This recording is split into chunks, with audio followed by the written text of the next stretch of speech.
రంగారెడ్డి జిల్లా రాజేంద్రనగర్ నియోజకవర్గం మత్తాపూర్ పరిధిలోని పలు హోటల్స్ లో ఫుడ్ సేఫ్టీ అధికారులు తనిఖీలు నిర్వహించారు. ఉప్పర్పల్లి పిల్లర్ నెంబర్ 178 వద్ద ఉన్న బీబీక్యూ నేషన్ రెస్టారెంట్ లో హెచ్ ఫాస్ట్ ఫుడ్ సేఫ్టీ అధికారులు ఆకస్మికంగా తనిఖీలు నిర్వహించారు. ఈ తనిఖీల్లో కుళ్లిపోయిన గడువు ముగిసిన చికెన్, మటన్, చేపలు, ఫ్రాన్స్ అలాగే కేకులను కూడా స్వాధీనం చేసుకున్నట్లుగా ఫుడ్ సేఫ్టీ అధికారి సౌమ్య తెలిపారు.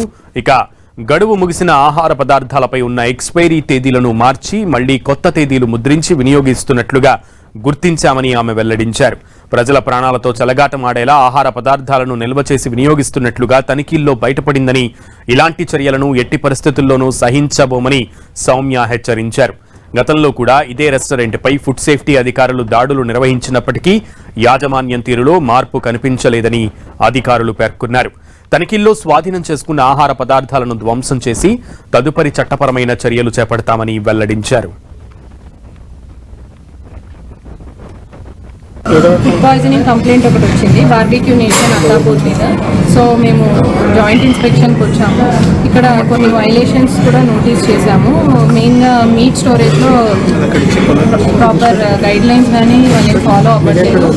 ఆల్రెడీ పాత మీట్ మీదనే లేబుల్స్ మళ్ళీ మార్చి అదే మీట్ వాడుతున్నారు. అది మేము నోటీస్ చేశాము. So violations